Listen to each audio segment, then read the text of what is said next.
Devaya. Text 25, Canto 10, Chapter 3. Nashte loke dvi pararda vasane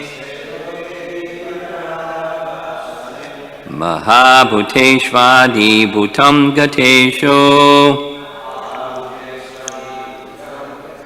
Vyakte vyaktam kala vegena yate Bhavan ekakshishyate shesha sangya Nashte loke dvi pararda dvasane Mahabhuteshvadi bhutam gatesho Vyakte vyaktam kala vegena yate Bhavan ekakshishyate shesha sangya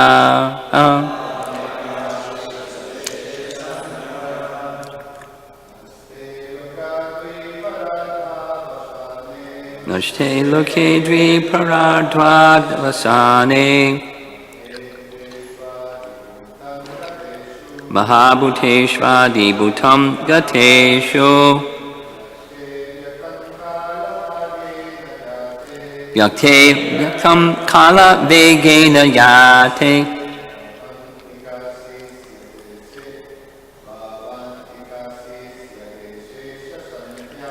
Bhavan ekakshishyate shesha sangyaha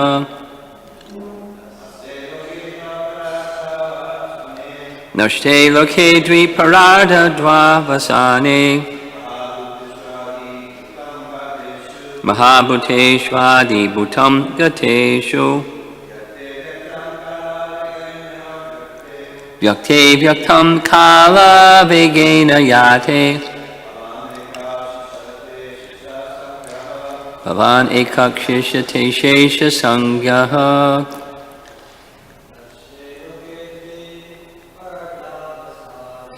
Nashte loke dvi parardha vasane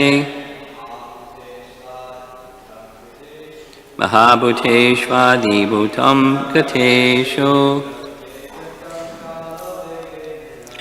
Vyakte vyaktam kala vegena yate Bhavan ekakshishyate shesha sangyaha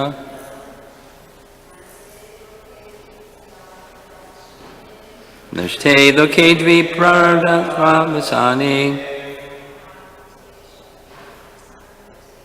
Mahabhuteshvadi bhutam gatesho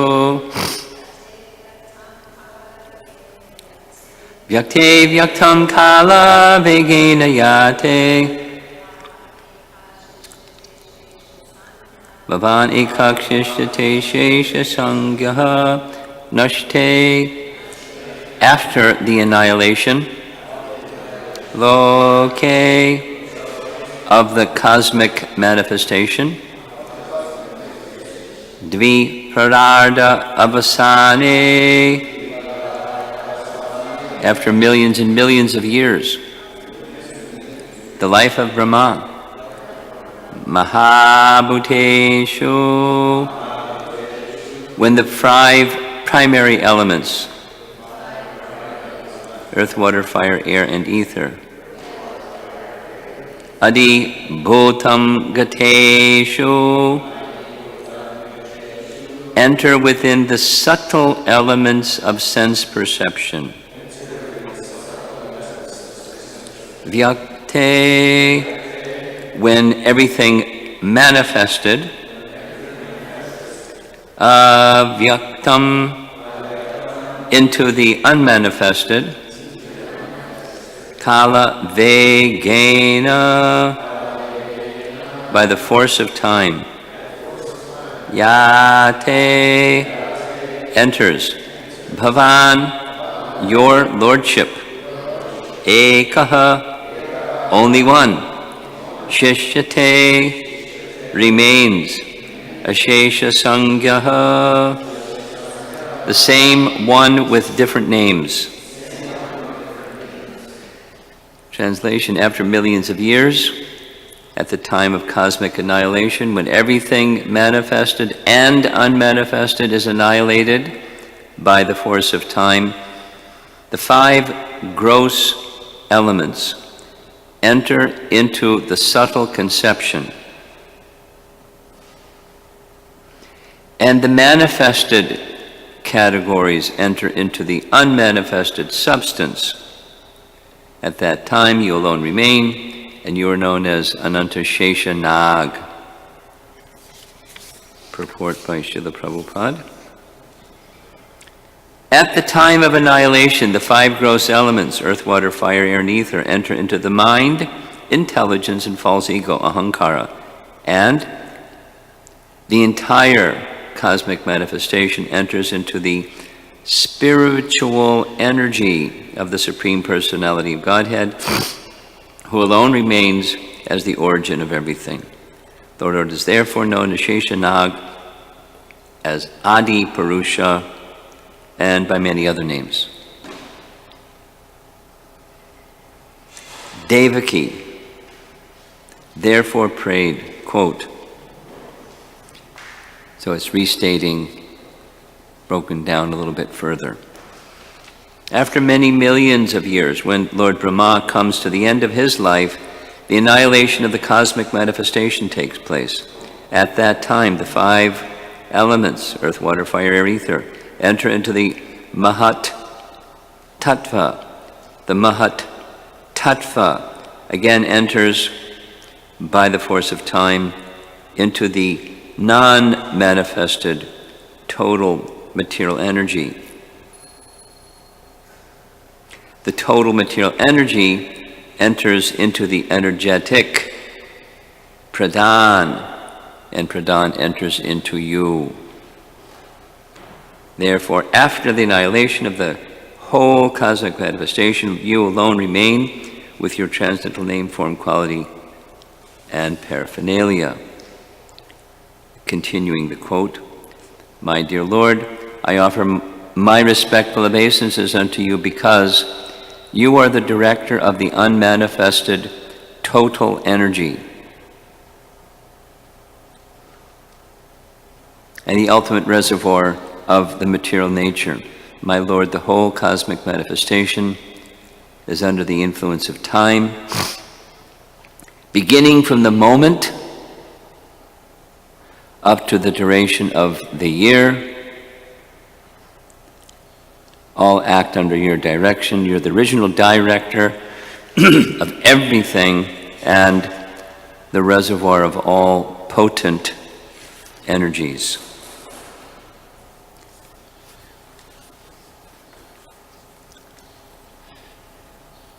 So many things here. Again, I'll mention the irrational feature of Devaki's fear when she knows the position. Krishna, the infallible, when everything is annihilated, he remains. So the irrationality is, I'm fearful that Kamsa may come and try to kill you. It's a transcendental emotion, her parental affection, that's in conflict with her transcendental knowledge of Krishna's position. And another point is, she's well acquainted with the scriptures. One of the formidable or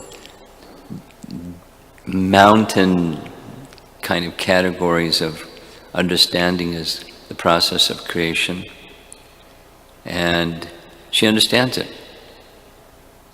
She's a lady, but she understands it. But she understands it, and she understands it very well. And so she's acquainted with the scripture, because who can understand these things otherwise? We can't.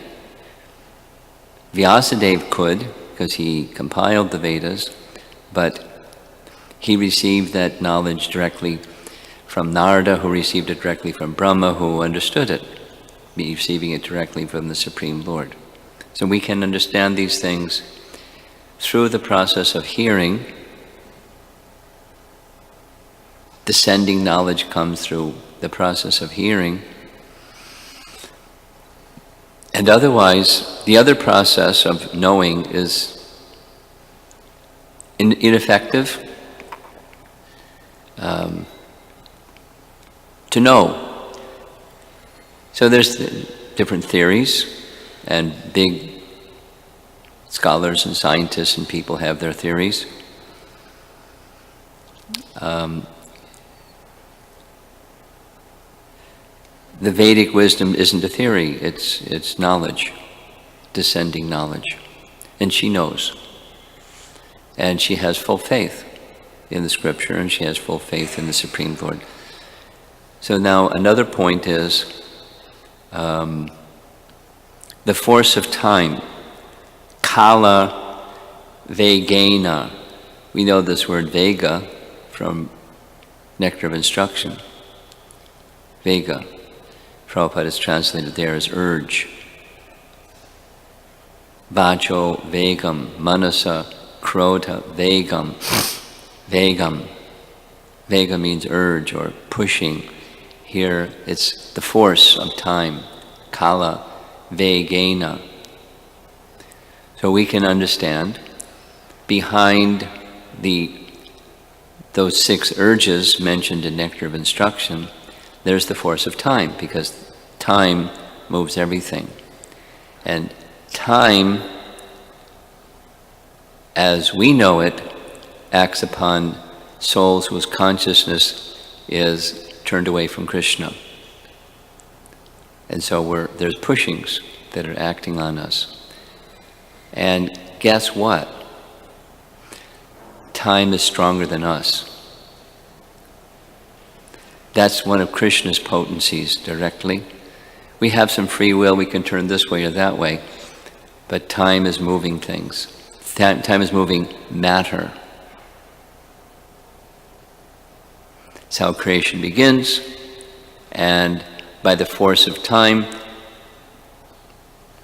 Purusha, Maha, Vishnu withdrawing the force of time, or Rama Devi doing that on his behalf, you pull the plug and the whole show stops. So, Kala Vegena, time is behind everything. And we know from Bhagavad Gita, time I am. It's time he is in the sense that it's his potency, and then there's time as we know it, which is relative time as opposed to eternal time, or in contrast with eternal time. But there's a connection between the relative time and the eternal time, as there is between creation and the source of creation, as there is between the sunshine and the sun. The effect and the cause of the effect. So he is the original cause who is connected to the effect. The effect doesn't exist without the cause.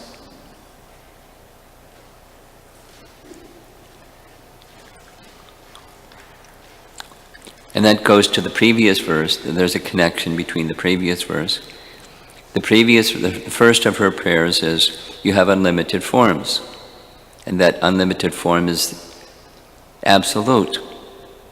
The absolute truth exists before time as we know it, during time as we know it, and after time is over, or time as we know it is over. Related, very important, one of the 4 essential verses, the first of the 4 essential verses of the Bhagavatam, the Chaturshloki verses, Canto 2, Chapter 9, those 4 verses.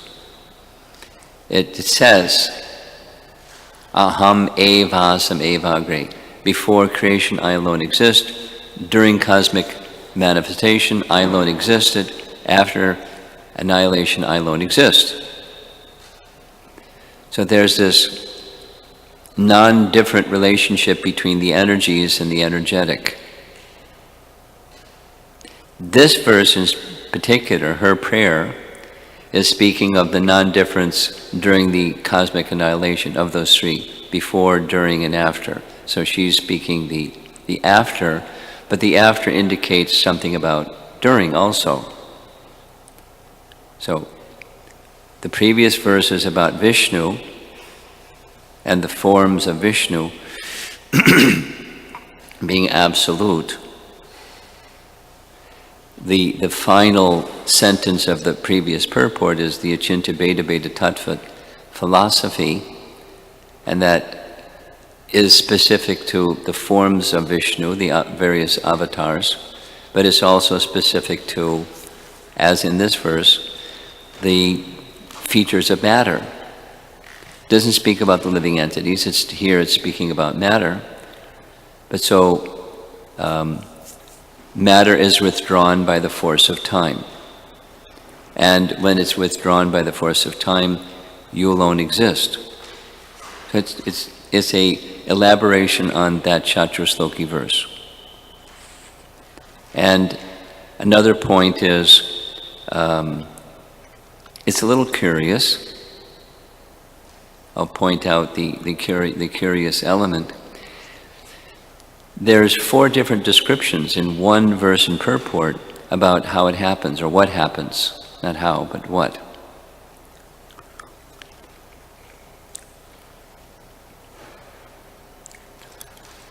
In the word for word, from the second line, Adi Bhutam Gateshu, Adi Bhutam Gateshu. Gati means goal or destination. So the 5 elements, Mahabhutas, they enter into the subtle elements of sense perception. Okay, that's one. The 5 elements enter into the subtle elements of sense perception.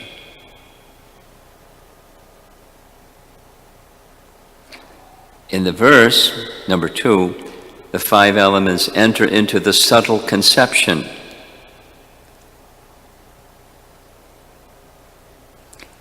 In the first, number 3, in the first paragraph of the purport, the 5 elements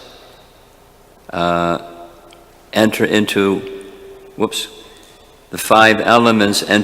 mind, intelligence, and false ego. And number 4, the 5 elements enter into the Mahatattva. What's going on here? Is Prabhupada contradicting himself? Not possible. That's a fundamental. So, there's different ways of saying the same thing. And you can skip some steps, because this is the cause of that, which is the cause of that, which is the cause of that, which is the cause of that. And so you can say, this is the cause of that, and skip some steps. It's okay. Not wrong.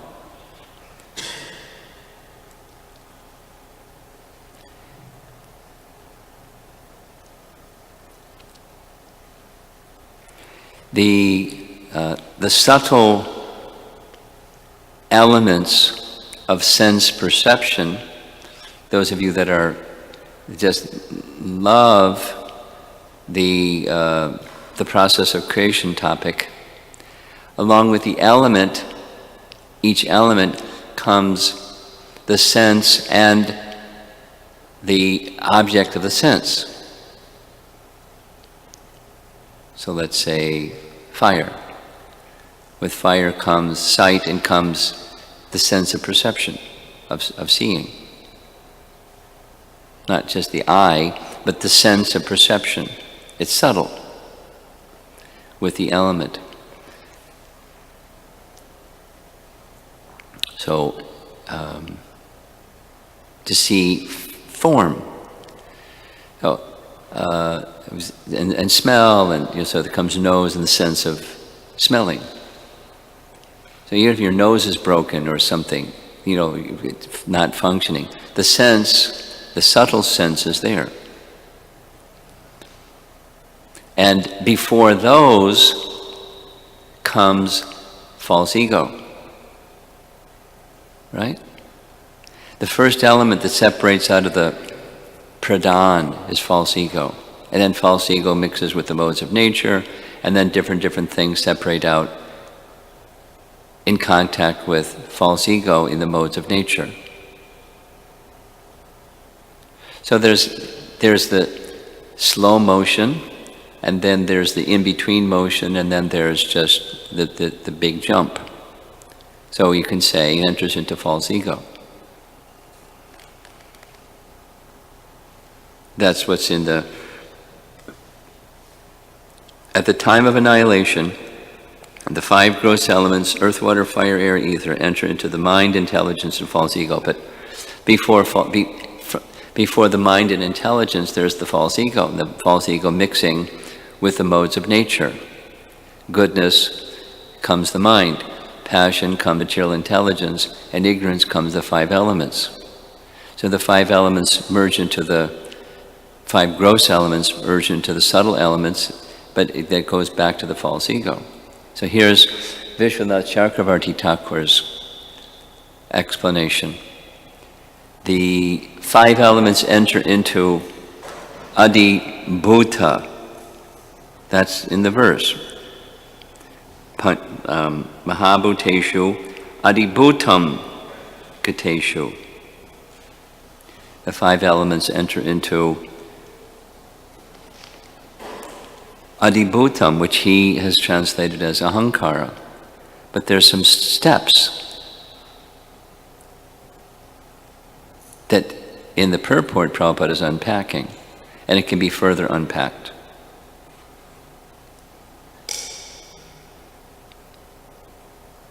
You with me? Okay, good. It's not a contradiction, it's just a simplified explanation or a more complete explanation, or even a more complete explanation, that there may be some steps left out. Then Vishwanath says, from that, the Adibhutam or ahankara, it merges into the vyaktam. Vyaktam is mahatattva. And then the mahatattva merges into pradhan, or the avyakta. Those terms are in the verse. Vyakte avyaktam.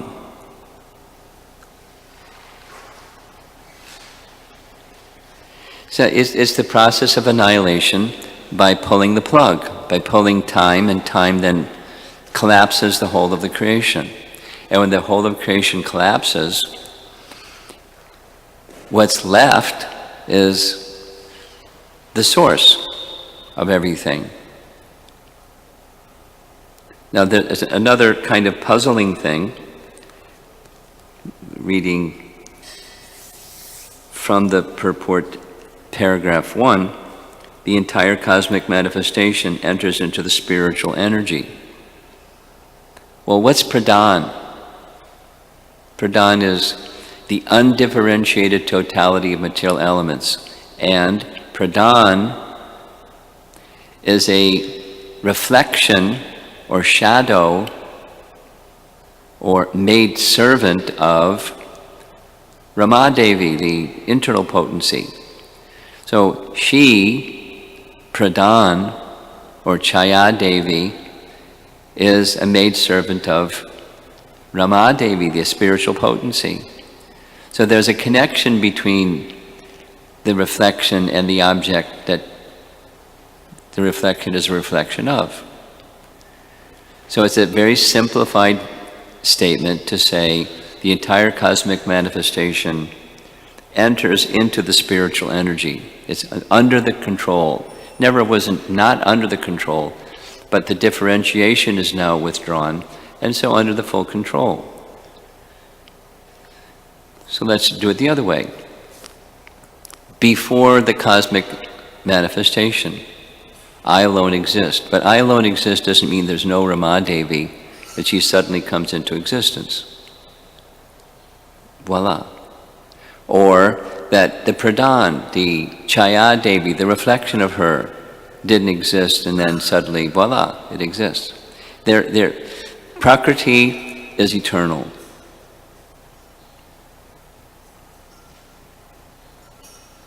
Sometimes manifest, sometimes not manifest. Sometimes manifest, sometimes not manifest. But Prakriti is eternal. There's the 5 topics of Bhagavad Gita, and one is temporary. Karma is the one that's temporary, but Prakriti is eternal, as are the living entities, time, the Supreme Lord, and Prakriti, they're eternal. Karma is temporary. Prakriti is eternal. So that eternal Prakriti is under the Lord's direction. It's His potency. It's His potency now. Look around and whatever you see, whatever is the Vyakta state, it's His potency. And His potency is meant for His enjoyment, not for ours, separate enjoyment.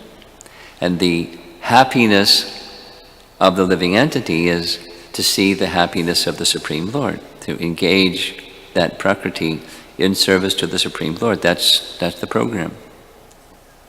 That's the bhakti path, to reawaken that capacity to see everything in relation to the Supreme Lord and use that everything in service to the Supreme Lord. That's perfection. That's happiness. That's love. That's bhakti.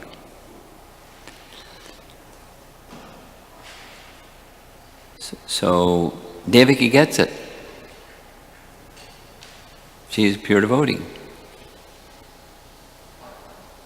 And she's stating, as she's seeing this form of Vasudeva Krishna standing before her, not a little baby yet, but a form of Vasudeva Krishna standing before her with all the symbols of Vishnu, etc.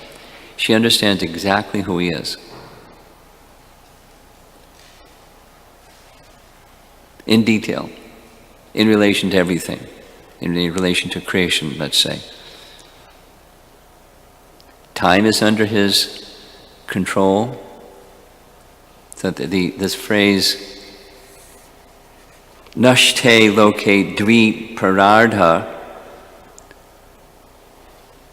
avasane. Dvi parardha, if you read carefully the Bhagavatam, the calculation of time by the atom, the biggest measure of time, or one of the biggest, is dvi parardha. So the life of Brahma is made of 2 of those, half and half, 50 years and 50 years. That's dvi parardha. So Prabhupada has made it simple, millions and millions of years. But that's the lifetime of Brahma. So, Nashte loke dvi parardha avasane. When the time of cosmic annihilation comes, the life of Brahma is over. Mahat bhuteshu adibhutam gateshu. Everything is withdrawn under this kala vegena, the force of time. And then into the vyakta, into the avyakta. Bhavan eka, your lordship, you're one entity. And everything is also yours, in that sense, you. A detail, it's not in the purport, but because I recently had this discussion with somebody. In his college days, he had a professor in India that was a Sri Vaishnava scholar, and the whole semester he learned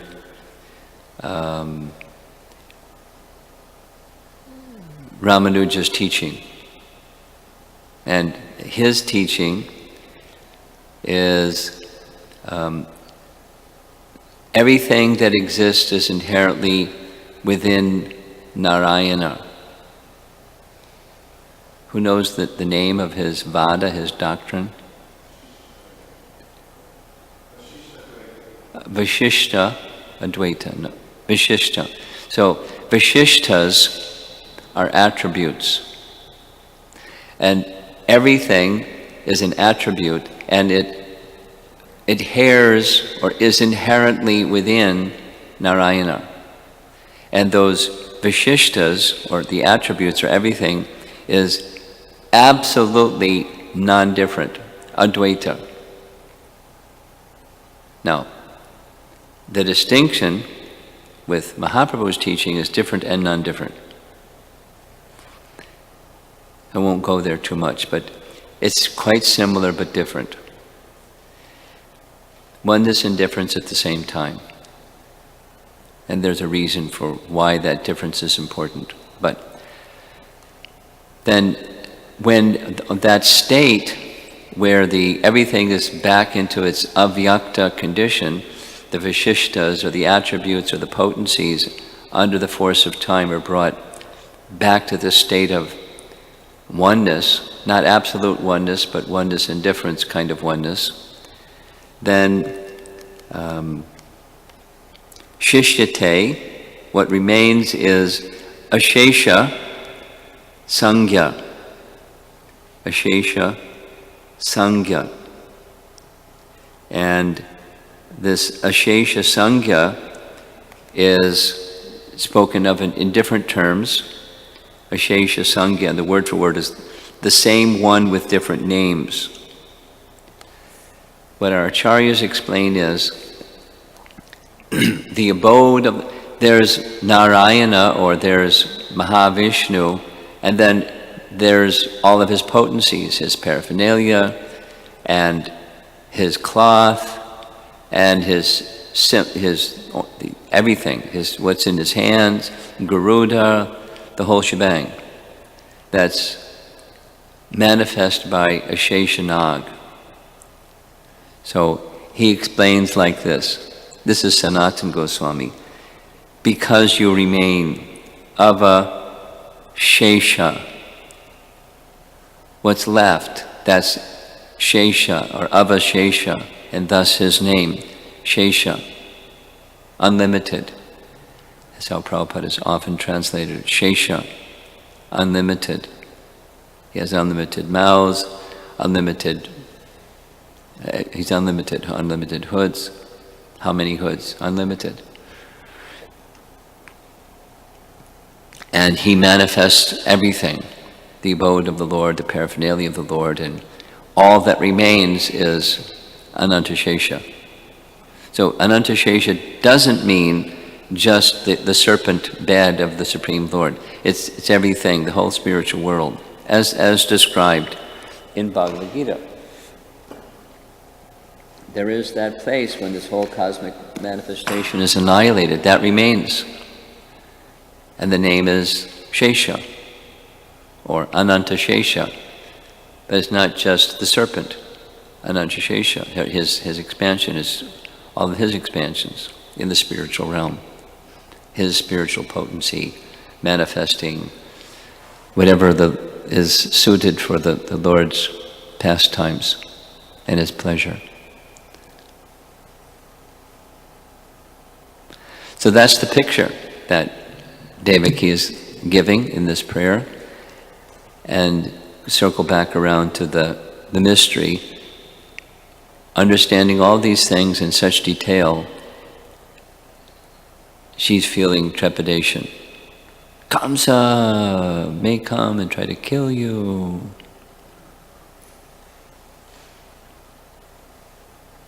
It's bhava, it's rasa.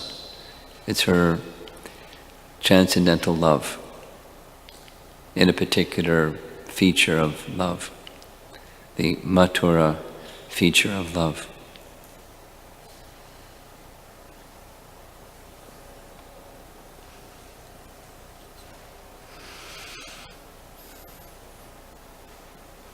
Microphone?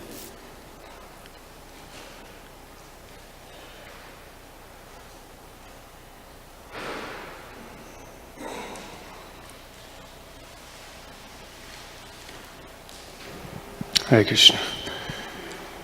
So the Pradhan is described as eternal. I'm wondering how it's eternal yet unmanifest. Is that how it works? Like in the body? Eternal is what? It's eternal yet unmanifest. So within the body of Mahavishnu, these elements are existing, but He's elevated? the elements. These elements and Pradhan, they're described as eternal. Well, they're unmanifested, they're undifferentiated and unmanifested. It's a state of being. It's a temporary state of being. But they're there. They're just undifferentiated and not manifested.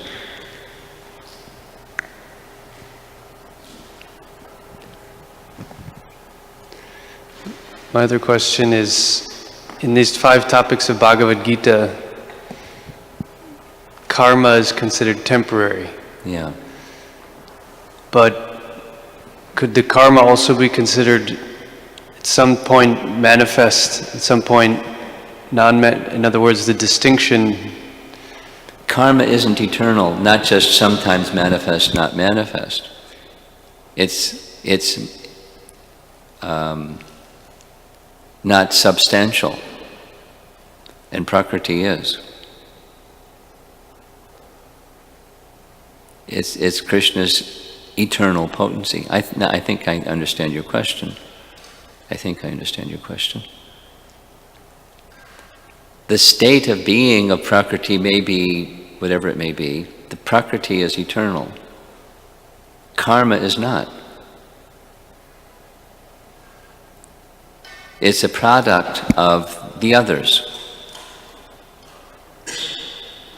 And so it's not eternal. It's just hard to consider something as eternal. In other words, what's the difference between existing and not existing, or manifest and unmanifest? If something is not present, what's the difference between that and not existing? What's the difference between the unmanifest and which aspect of it is still existing if it's unmanifest? You're asking your question again. Yeah, it's the same question. Trying to understand. The words are different, but it's the same question.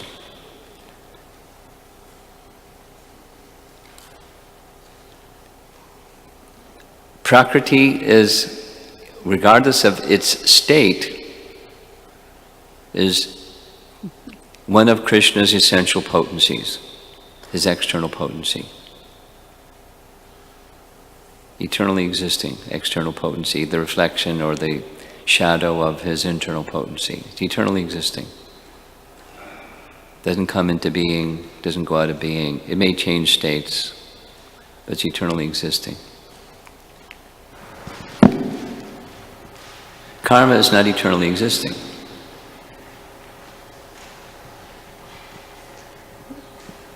It has a similar feature. Now you see it, now you don't. So maybe that's where the confusion comes.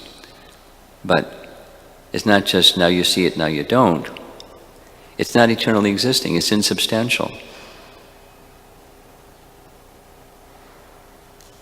You can ask it again. Continue. This is a different question now. Sometimes the Pradhan is described in the 12th canto as like a void. Is that a similar conception of some of the Buddhist? Have you heard that correlation between the Buddhist nirvana? I'd like to see the place, the reference, and the commentary of our acharyas before I say too much about it. there are sections of the Bhagavatam that impersonalists love. Aha! Just see. And then there's the position of the whole of the Bhagavatam, and those passages need to be understood in light of the whole of the Bhagavatam.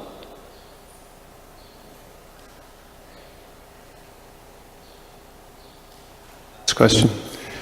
Last question. The number of jivas is considered innumerable in the sense that Too many to count. it's unlimited. Too many to count, that kind of unlimited. Innumerable. But finite. Because I thought I heard that there's a set number, but you can't count it. But Gokulananda showed me a reference in Chaitanya Charitamrita that says that it's ananta, unlimited, or... So how do we, this comes into scholarship. And then for scholarship, we're dependent upon our acharyas. And for us, our founder acharya is the principal acharya. So it's similar, this question you're raising is similar to the question of anadi. The living entity in its conditioned state is anadi, since time immemorial. And Prabhupada's rendering is almost universally, pretty consistently, so far back in time you can't find the beginning. So similarly, the use, my understanding, but it's not well researched, thoroughly researched, that's really what's required.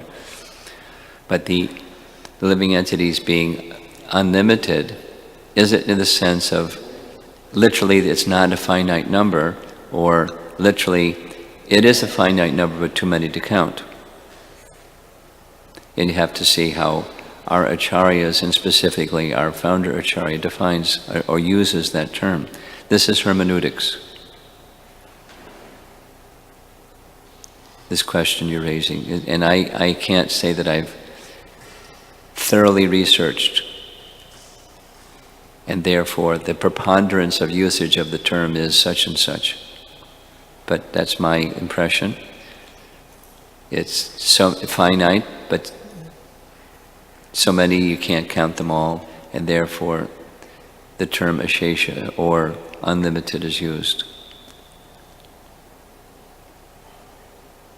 And that's not a conclusive answer, is my understanding.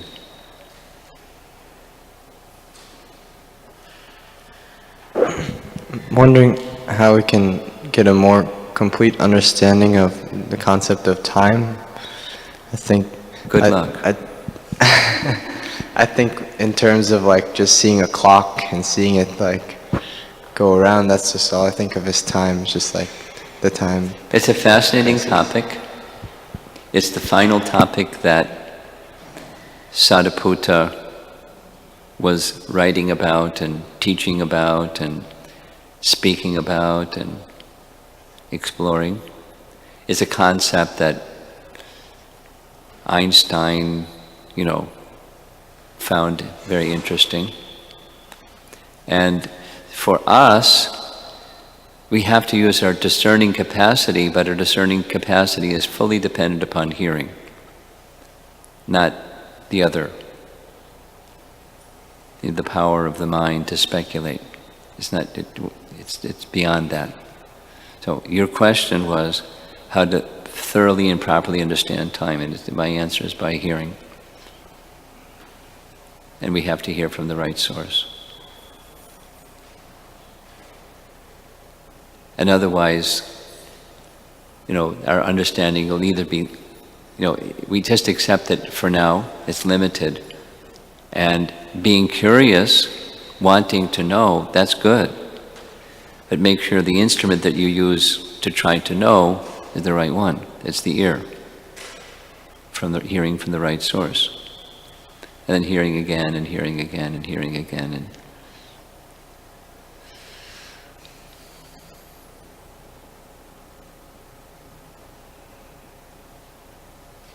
And It's an important question.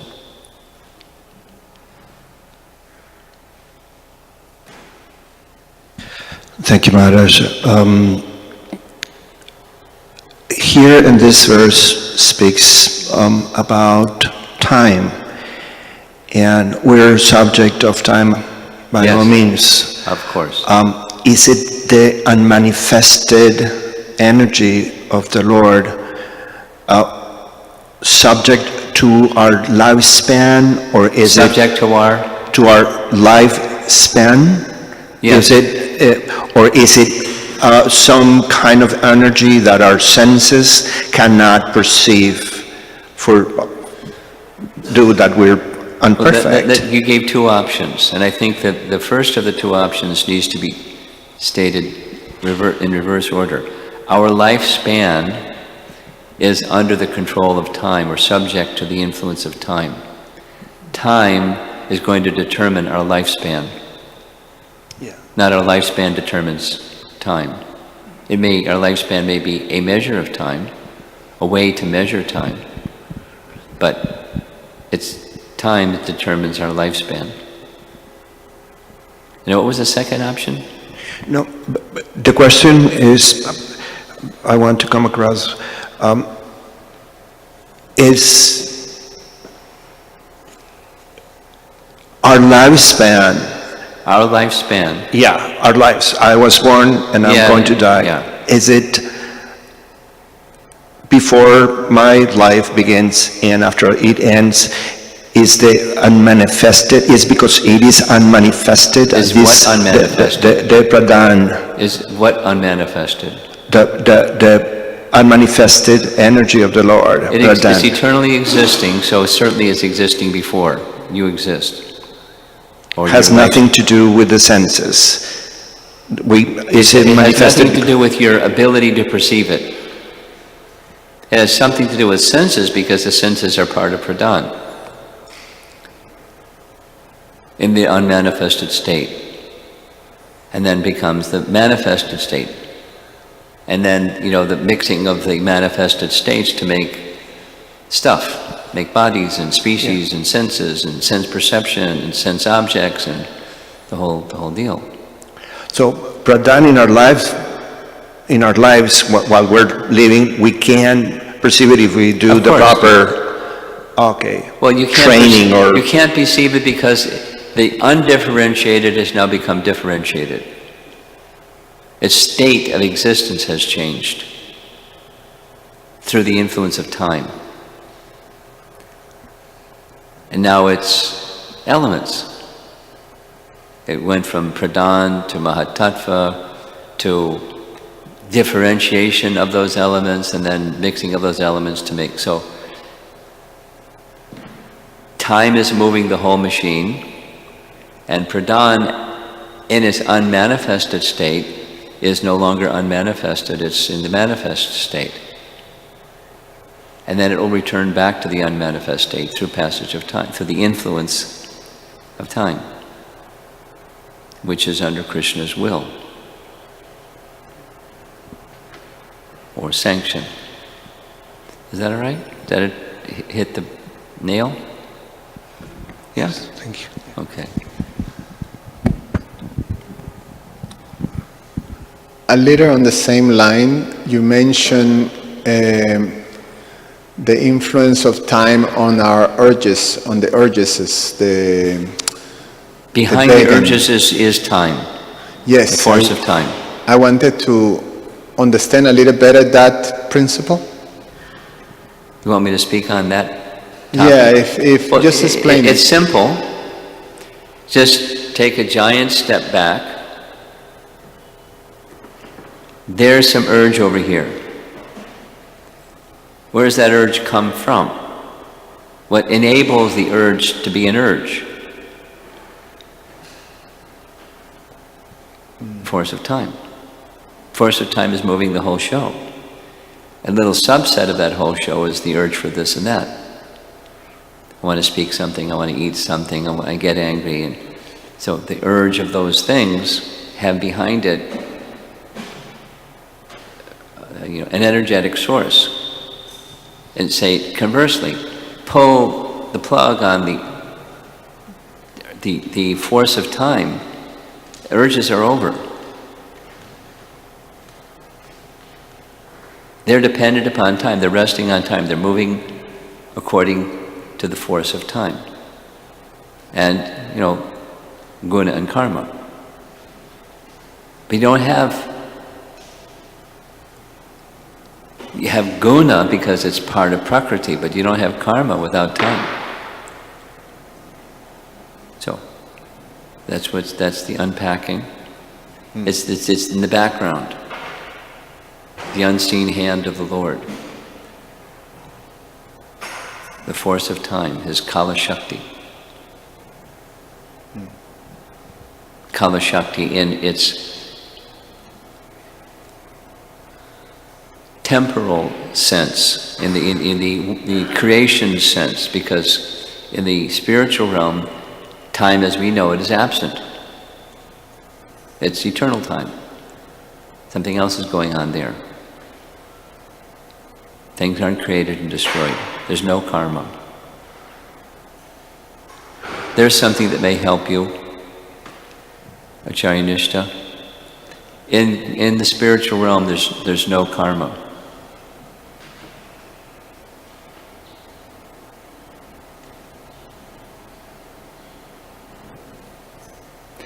There's as we're hearing, everything enters into the spiritual potency of the Supreme Lord, paragraph 1 of the purport. There's also no prakriti. Yeah, but that's the prakriti is resting, the shadow is resting upon the object.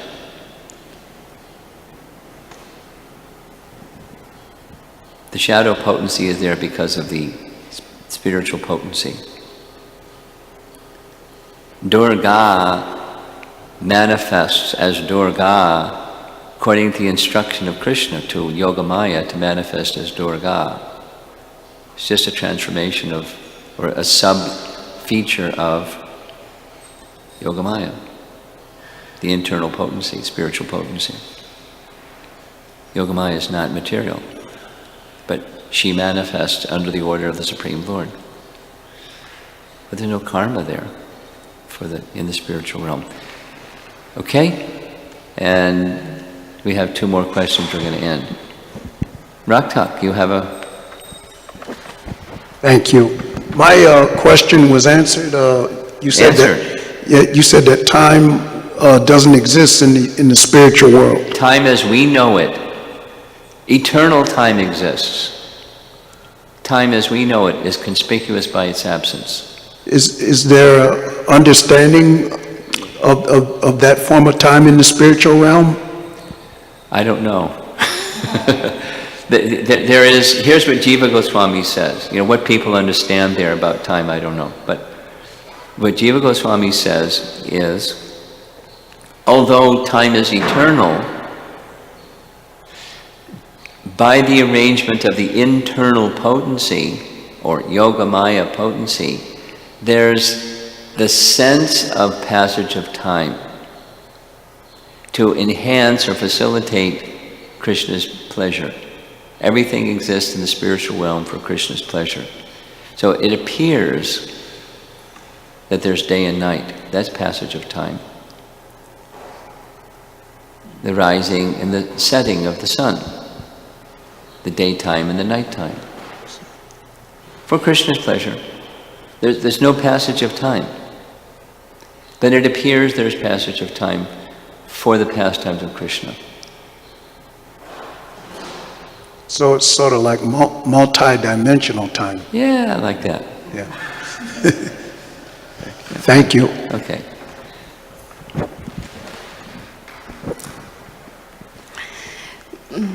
Maharaj, first I wanted to share an appreciation that all Srila Prabhupada's purports are so detailed.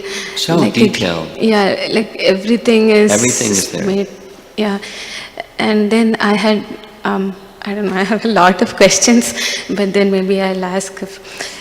So Maharaj, when we say that we have 8,400,000 species, does it mean that those species are the whole of the cosmic manifestation, or in one universe? Yes. One universe? Yes. Okay. And one universe comprises of the 14 planetary systems? 14 planetary systems, yes. That's one universe? Yeah. Okay. And many such universes make the cosmic manifestation? Yes. Okay. So I wanted to also understand, like, what is the spiritual body made of, because we usually... Satchitananda. So when we say that it has like no blood and no... That's right. So like I have difficulty in understanding when we say it's Satchitananda, then the body is there. Yeah. It's just the spirit soul without the body. Spiritual form, spirit soul. There's no differentiation as here between the body and the self, the body and the form. Excuse me, the self and the form. They're the same. No differentiation. There's not a covering of the self in the form of a body. The self manifests in spiritual form. There's no covering. So, No blood and no veins, etc., as it says in Ishopanishad. yes.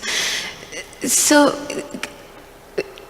like in Bhagavad Gita, we read that the spirit soul is like 1/1000 part of the hair, the end of the hair. So, in the spiritual world, the spiritual body is that part. Don't put yardsticks on the dimensions of spiritual form in the spiritual world as 1/10,000th the tip of a hair, for example. Don't do that. As Krishna so desires, that's what it is. This is speculation. So being curious to know, that's good.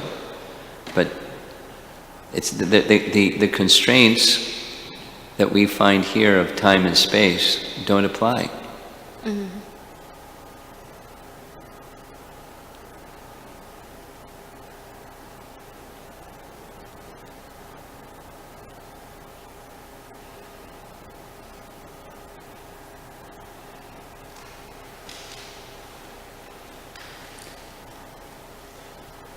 Here's a for example.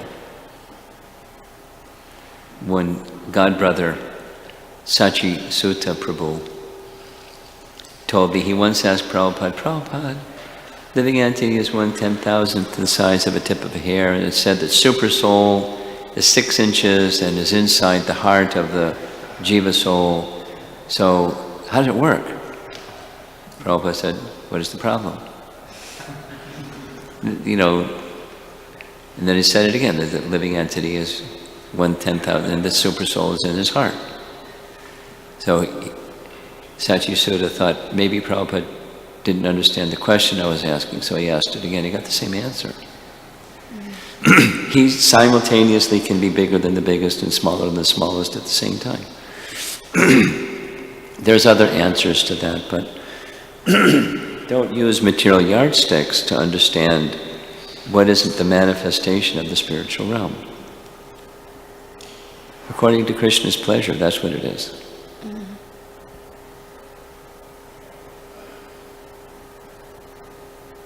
Thank you. Okay. HH Romapada Swami, what's the definition of the Mathura mood? What is the definition? What's the difference between What's the definition of? the Mathura mood? That's Definition of? the Mathura Lila? Mathura mood of that's being shown here. Subal?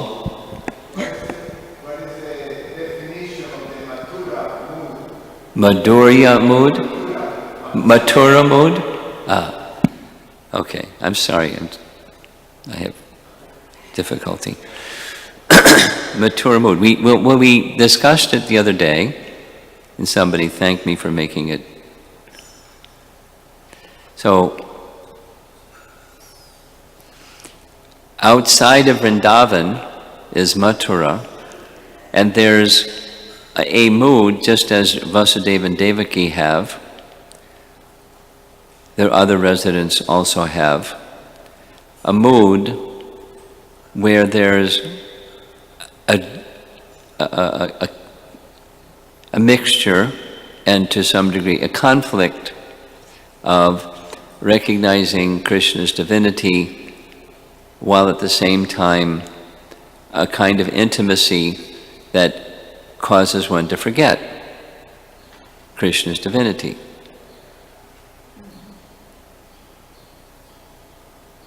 Exactly what we're hearing. So it's a mood of love. They have the capacity to recognize Krishna's divinity. At the same time, there's another force operating in their consciousness and their loving relationship with Krishna where there's a tendency to forget. Now sometimes this is more prominent and sometimes that is more prominent.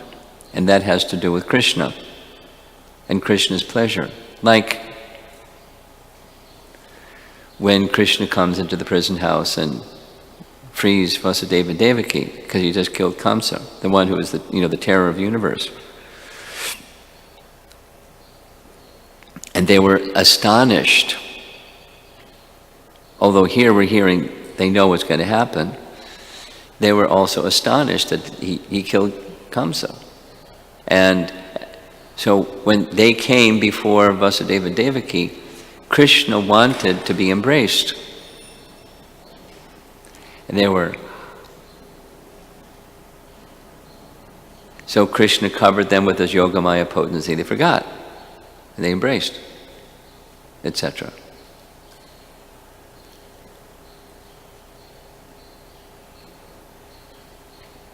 Distinct from, we don't have that situation in Vrindavan.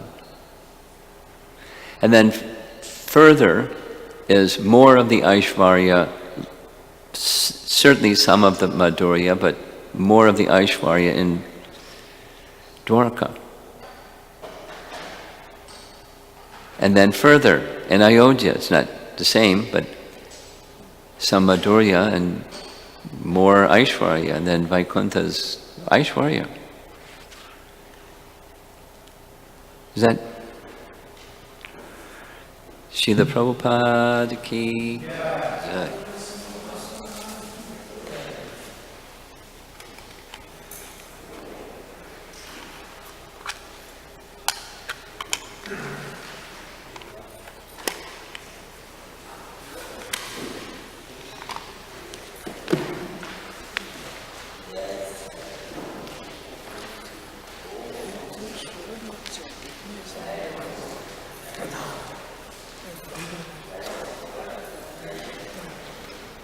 You're doing your word search.